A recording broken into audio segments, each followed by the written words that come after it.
Let's see what Vera Dark is saying about Bloodlines 2. If she's anything like me, it's not going to be good. Paradox really thought that they could get away with day one paywall, $30 DLC, that they could get away with androgenifying all of their characters. And also now you're playing as a lady. Pretty sure that's canon now. You have no agency in your character decision, which is, again, for some games, fine. For this game specifically, it's supposed to be an RPG. Okay, well, I'm not really able to make this character my own now because it's already there. I can make a couple cosmetic decisions about what she dresses like. Maybe. It's not great. I'm not super happy about it. And they could get away with really removing the heart and soul of what made Bloodlines so special, and they were going to get away with it, but that did not happen. Gamers are extremely protective of their favorite franchises and games, and they will definitely voice their opinion if something looks amiss. And now Paradox has faced so much backlash. And this is pretty crazy. The fact that they have gotten so much criticism on this, that they're actually going to kind of like back down on this stuff. Now, obviously, are they going to actually back down, or are they just going to like retool the way that they're going to like, put the screws to you as a gamer? My guess it's that. My guess is they're going to go, okay, well, we're not going to put in, this clan specific stuff. And again, I will also say, what the hell are the clans even going to be in this game? For real. Like, it's just like a generic class thing, like a cloak that you put on. There are a couple ways they could do this in the lore of the game. But to be perfectly honest, the lore of the game would be much better served with, making your own character and then picking a clan based on that. But they basically just didn't want to get rid of the fact that, you could charge people for new clans. That's kind of the only reason that clans are in this game. My guess is, the actual developers of this game would have said, all right, well, if we're changing the story so that, you're one specific character, then guess what? We kind of need to just decide on what the clan is. And that's it, because that's what the lore of the game is. Are issuing Bloodlines 2 refunds. I have a few different things to show off, but before I get into the topic, if you enjoy the content I create, check out the links in the description, join the community in my live streams, and consider supporting through Patreon or YouTube memberships. I would say all of the same things, except I don't have any of those other than my live streams. So yes, jump in and comment. Comment on my things, subscribe to my videos, like them, all that jibber jabber. But I don't have any links in my description or Patreon. I do have a YouTube membership thing, but there's basically nothing there. So if you're doing it, I really appreciate it, but you're not getting anything out of it. Yeah, and then in the chat we got, so if you're a guy, you play as a girl, what? Yeah, that's the way it is. Although you do apparently have the voice of a man in your head. And I will also say some of the things that I see in terms of the pictures of the character, they make like this apparently female character, who is just female the whole way, for sure, look super masculine, where I'm like, oh, maybe you can play as a dude. If that's true, if you are just like a female character, if Fire is a female vampire, they've got some outfits that look straight up, she's a man. Crazy.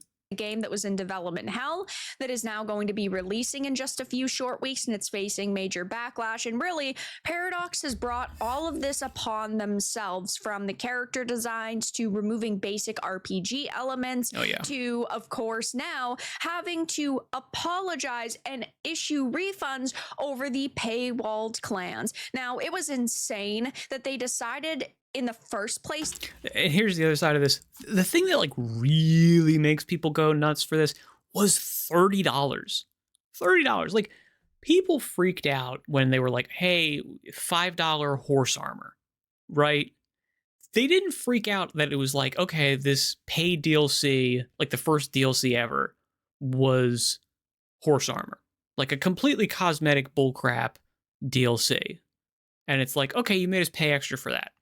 Okay, fine. $5 for this though? Like a bad texture pack That's it. This took like one guy a day of work. And you're going to try to get like thousands, tens of thousands, hundreds of thousands of people to pay $5 for this? No, come on. It's ridiculous. $30 for this clan DLC stuff, which is like, it's already done. It's already in the game. And it is literally just like a set of, parameters that, again, you've already programmed. They're already there. There's no extra work going into this. And let's be totally honest here. This is not a multiplayer game where, you needed to balance things out really super minutely to retain some kind of like, experience of the game. No, you can have like completely busted, overpowered characters. You don't need to be spending a lot of time tweaking the variables of like how much damage each ability does. So, to be perfectly honest, the clans in this game are not going to cost an enormous amount of labor and man hours. So trying to extract $30 on top of the fact that it's already what, like a $60, $70 game probably. So what, this is like a $90 base game for everything in it? That's insane. And people are like, "Yeah, no, like I'd rather not play this game. If you're trying to work me over like this, if you're really trying to extract this much money from me, like you probably don't have a good game. You probably have a game that you're thinking this is not going to sell well after that initial, release. So we got to grab as much as humanly possible because we're not getting cult status, a year down the line and people are still buying this stuff. This is not going to be the next Skyrim where like people will be happily rebuy this game down the line when we release it for like, another system or something like that. It's not going to happen. So we got to kind of just, work the people who are fans of this game as hard as possible. Ugh. To do this or try to get away with it. It's like they thought people would just shut up and consume content. There are a lot of developers in the industry who believe that that will happen, but it really never does anymore. Gamers are willing to fight back against something if they don't like it.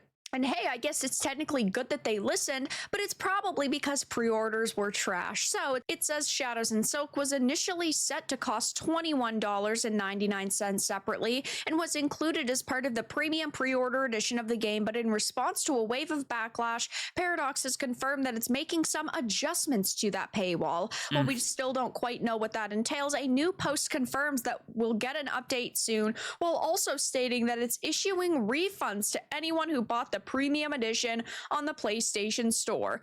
Now, I will say the last thing that I heard from this was that, the only refunds are being issued to people on the PlayStation Store. I would imagine it's going to be for everything else, and maybe PlayStation just allows them to file that stuff faster. But, I mean, it's stupid. It's a bad business decision. It's insane that they did this in the first case, you know? Yeah. Imagine like a kid raging about this stuff where Paradox in the it's like, Chinese room said that they're making I don't see it. significant changes that involve many moving parts, confirmed on both the Bloodlines 2 and World of Darkness discords by community developers Debbie Lane. A full update regarding the changes is coming on September 17th. We are working hard on the adjustments that we promised, and we will be able to tell you all of the details on September 17th. Making significant changes like this involves many moving parts, and we want to make sure that we get it right with this change. Yeah, because if you Press X to doubt. I mean, this is not a significant change. This is like literally we're taking a thing off the marketplace and we're just adding it in. I really don't think there's anything significant here that they actually would need to do. And certainly, like, all right, maybe it'll take a minute for them to actually like do it because there's forms and processes they have to do. But in terms of like telling you what you're gonna do, they could do it now. They do not need to do this. They just want to see if like this stuff's gonna die down in a couple weeks, or like they release a couple new trailers and like the hype gets a little bit more. If they can grab a couple more streamers to play some of these, demos that they've got. I think Carnage played like a 2-hour demo, and he was like, "Oh, okay, yeah, it's its own thing. It's pretty cool. It's like BioShock or Dishonored." And I'm like, okay, like those are fine games. They turned crappy. I mean, obviously, once the publishers got involved in, pushing how they wanted these games to be, Is Dishonored 2 as good as Dishonored 1? How about like, BioShock? What happened with that? Did I think the what was it? The Ken Levine, the developer of that game, I think he like walked away from those things, didn't he? Cuz the you know, publisher wanted him to do certain things and he was like, "Nah, I'm not going to do that." So, it looks like Paradox, the publisher, is already super involved in this. So my guess is if it's going to be like BioShock or Dishonored, it's going to be like canceled BioShock game or Dishonored 2, the game that people didn't like in that series, as opposed to, the first games that were creatively interesting. You don't, you are absolutely screwed. I believe that there are still going to be a lot of people who are not going to purchase this on release. They're going to wait for potentially a sale. They're going to wait for a couple of months or maybe even years until they finally feel like, you know what, it's at a rate price.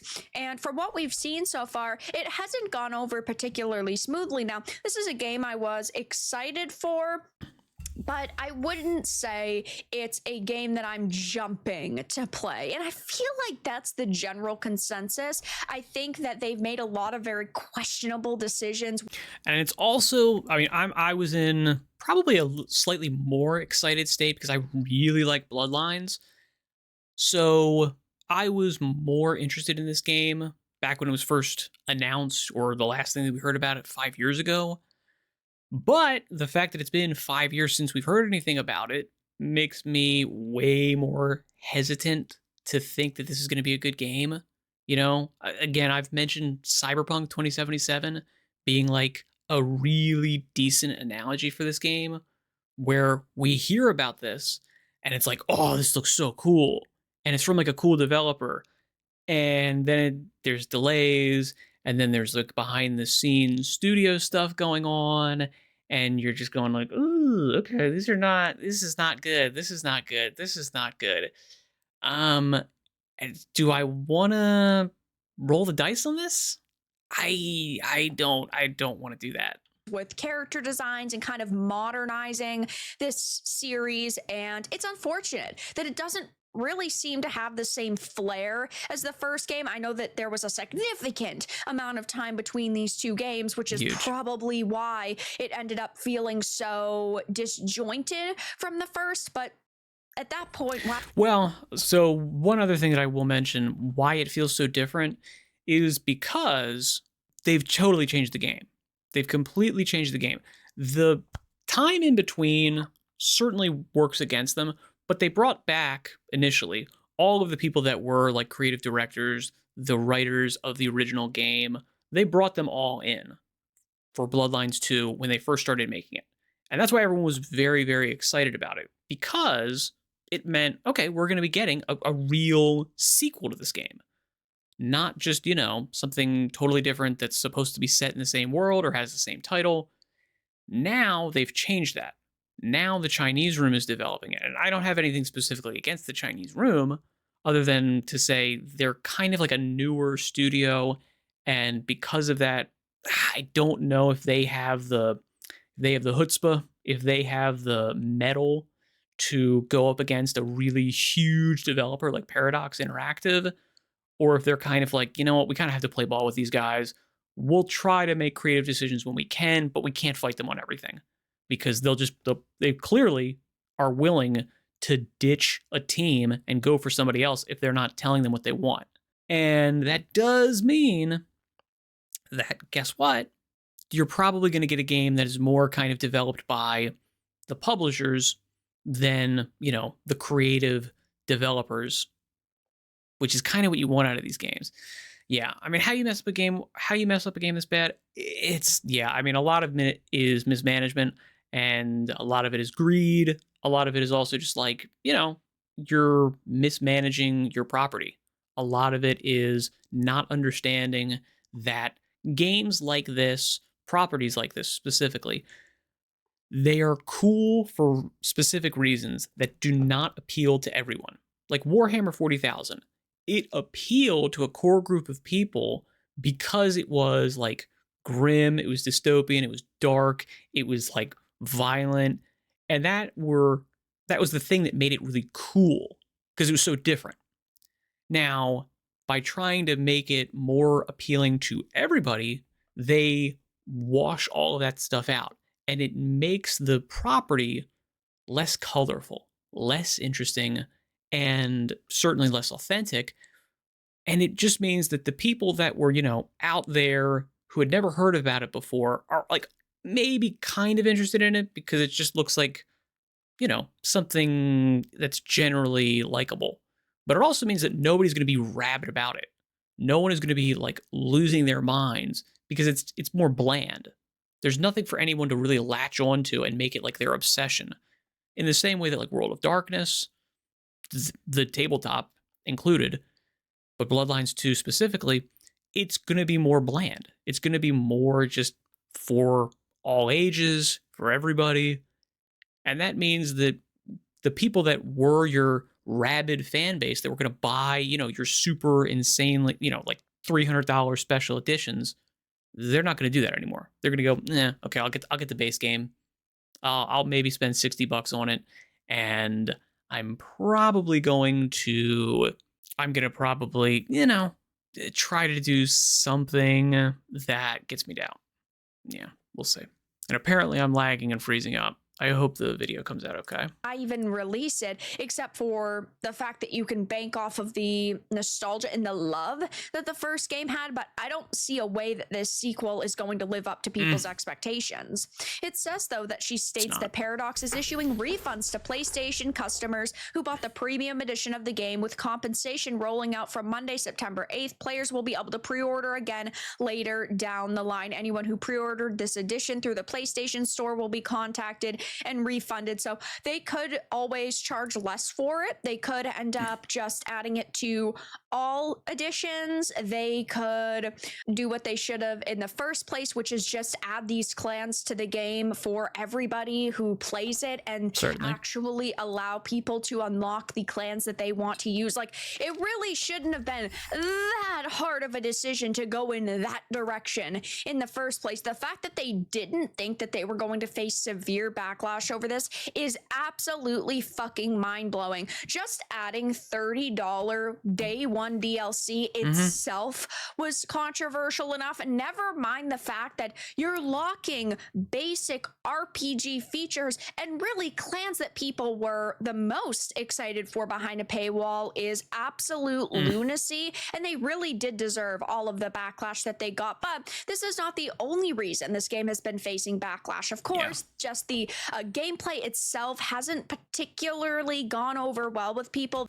Yeah, the fact that it's now like an FPS, the fact that it is now essentially, again, like a BioShock, Dishonored, those are good games, but there's other games like that out there. In fact, a lot of games are reminiscent of that. So, I mean, do I want to be playing that in my World of Darkness game? Like, no, I want like, I would be rather that this was like a CRPG, like a top-down Baldur's Gate type game, more so than, a first-person action adventure. I'm punching and shooting, like blood shards at people. Because, like, it just doesn't make any sense, especially in a Vampire the Masquerade game. If you know anything about the lore is like, as vampires, we're trying to be super secretive. So using your talents, your disciplines in public or just anywhere that anybody could see it is like massively frowned upon. And then also it should cost you a lot to be doing those things. Like your blood pool is really limited, and you should not be using your vampiric powers all the time. It's just like, and then there's like a feed mechanic, which is again like literally the Doom. You're jumping in and like you're doing like a brutality fatality kind of move that gets you back your health. It's like, I don't want like a fast-paced shooter in my vampire RPG game. I want my RPG in my RPG game. Okay, like I don't understand how people don't understand this. This is the pre-order trailer from just 2 weeks ago. It's got 88,000 views. It's sitting at 3.1k likes and 3.6k dislikes, so it is being negatively ratioed, and it's not the biggest ratio by any means, but there are a hell of a lot of criticisms having to do with the character designs, the general atmosphere, and also just the level of quality for a game that has been in development for such a long time. You'd think that it would be a little bit better looking. It just feels very rushed. Nothing feels very polished. And maybe it's because they went for quantity over quality. Maybe it's going to be an extremely long game, but it's going to just have this lesser quality level. That's not really what gamers want to see, though. And if you start looking at the comments, I mean, yeah, people are voicing their dissatisfaction. Imagine only having 4 clans and then paywalling 2 behind the deluxe edition as day 1 DLC. Something tells me I should wait till the reviews of this game have gone through the ringer. Now I'm really giving this game the side eye, seeing that they are locking clans behind the day 1 DLC. I'm getting a very strong unfinished vibe from. Yeah, I mean, it's giving me Cyberpunk 2077 launch vibes, especially because it's like it's coming out so soon. They're just like, again, it was announced that it's coming out like what, like maybe a month ago, like a couple weeks ago, it feels like, and now it's coming out, I think like next month. So it feels like they just need to rush this out. They need to bang it out before their end of quarter so that they can get a game out. Like that'd be my guess. So my guess is it's going to be like also not only, you know, all of the elements that we're mentioning that are bad from just like a pure gameplay, you know, decision making aspect, but also my guess is it's going to be like bad playing. Like there's going to be a lot of glitches, there's going to be a lot of lag, there's going to be a lot of, you know, game breaking bugs. That'd be my guess here. This one. Make an RPG game, remove a bunch of RPG elements. Why even bother? In-game purchases, a massive red flag on a game not even out. So let me get this straight. No equipable weapons, no character creator, only 4 clans, 2 paywalled. I haven't heard that. No equipable weapons. That pisses me off so bad. That is the kind of stuff that just absolutely means like, okay, so like that turned me off of like BioShock Infinite. Like there's no weapons that have any personality. You have no like items that give you any kind of like attachment to the world. And that also means that it's like, okay, so like, is there going to be like money in the game? Is there going to be anything that like allows you to accrue resources to, again, have like any sort of like stake in the game of like doing well or badly?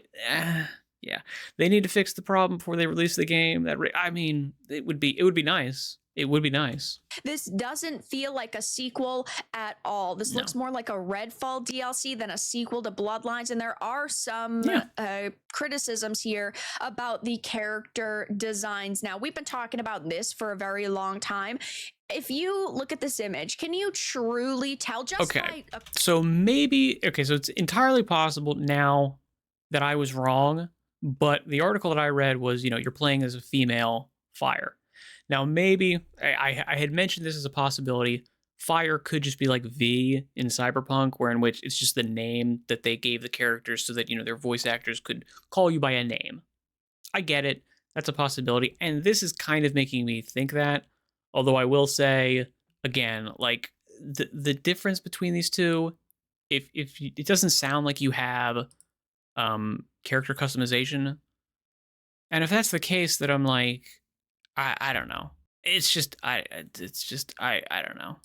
A quick glance, which one is the male and female?